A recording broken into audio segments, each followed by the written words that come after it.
Jason Ng is here with us to talk about digital censorship and surveillance. We've talked about how digital technology can enable journalists and citizens to gather and disseminate information, but it can also be used to track and harass journalists. So while cross-border journalism is allowing global muckrakers to cover stories like they've never done before, cross-border surveillance and censorship is also on the rise. Jason Ng, a research fellow at Citizen Lab at University of Toronto, has spent time studying digital censorship and surveillance, particularly in China. He's with us today to share his reflections on internet censorship and the implications for global muckraking. Global muckrakers are under so many threats around the world right now. It's not merely an issue of, for instance, governments directly jailing individual journalists, which certainly does happen, but there are so many other ways that governments, and not even just governments, but other powerful entities, can shape or influence and suppress the news coming from people who are trying to communicate things that are anti-whatever those entities want. And so you have both censorship on platforms like social media, you have surveillance of journalists, so basically tracking and making sure and monitoring them to essentially not just capture what they're doing and then jailing them, but also basically just creating a world of fear for them, essentially letting them know that, for instance, oh, I'm monitoring you, I suddenly have some other officer or some other police and security show up near your place of business.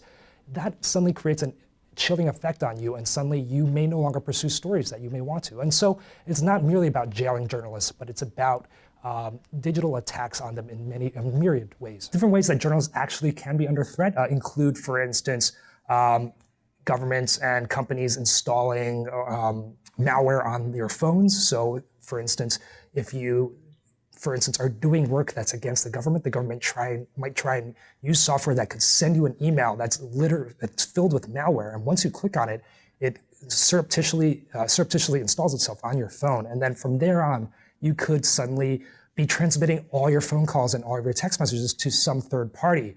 And from there, it's just a matter of what this third party wants to do with it, whether they want to collect this information in order to build a dossiers that could be used against you in the future.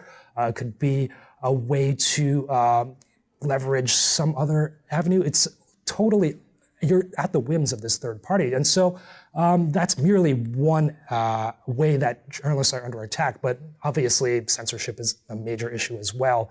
When you publish stories, those stories might be filled with words that are run through some algorithmic process that social media and other entities can basically filter out to make sure your words don't get expressed to who you're trying to reach out to.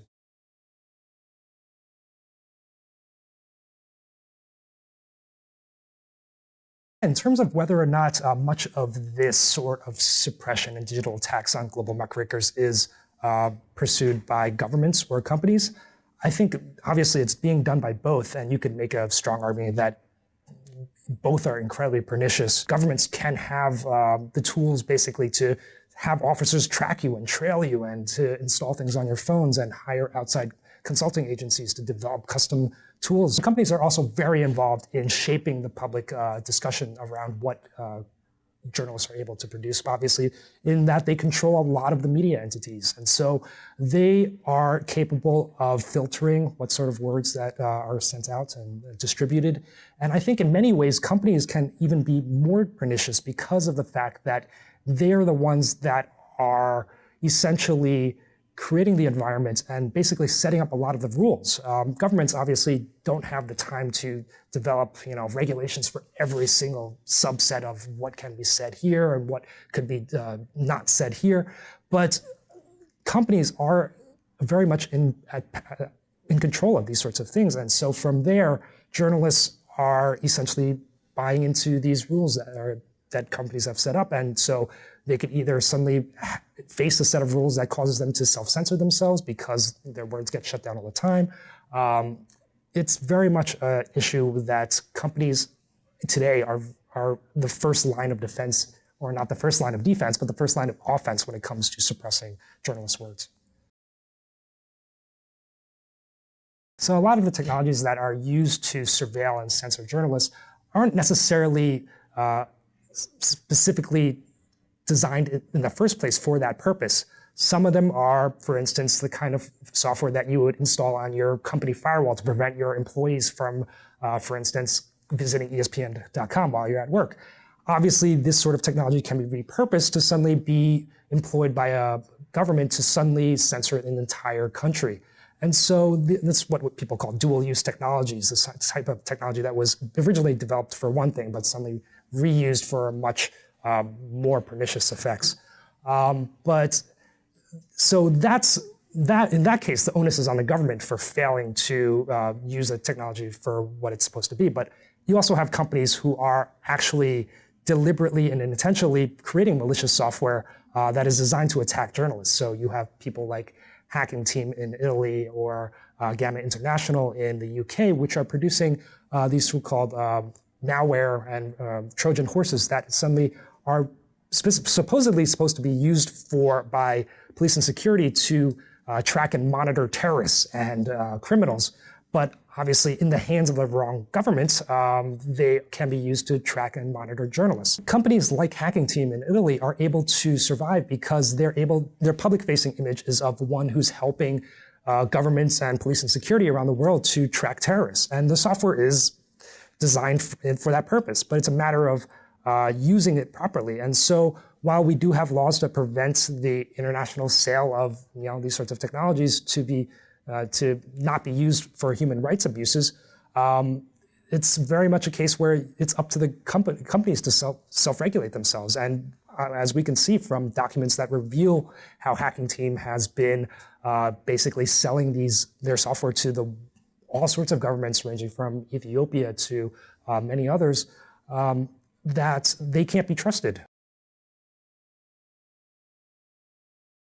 So barring macro solutions to solving digital threats to journalists, there are certainly base level things that every journalist can do to prevent the sort of threats to them that can arise.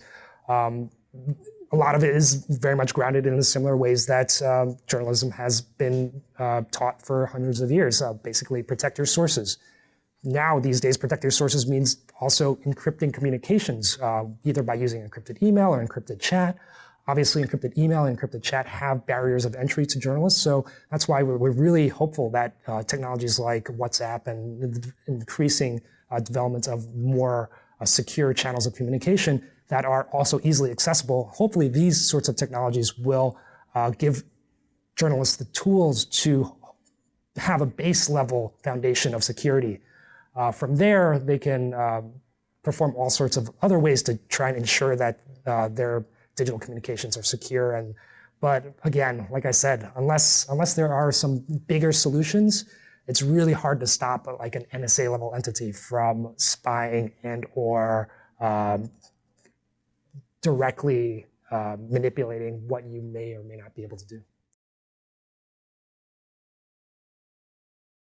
And while there are laws, there are international laws to prevent this sort of distribution of these technologies, obviously its enforcement is incredibly difficult. What body would actually do the regulating of these dual-use technologies is certainly an open question. I think there's been a lot of debate about how you would go about regulating, because in many ways, what Hacking Team is selling and what these other types of companies are selling can be treated as weapons. And so there are international treaties around selling of weapons and this sort of thing. Obviously, you have a lot of pushback from the companies themselves saying that they shouldn't be regulated in this sort of strict manner. And so it would have to be some sort of international body, like say, for instance, if there was a UN-type body.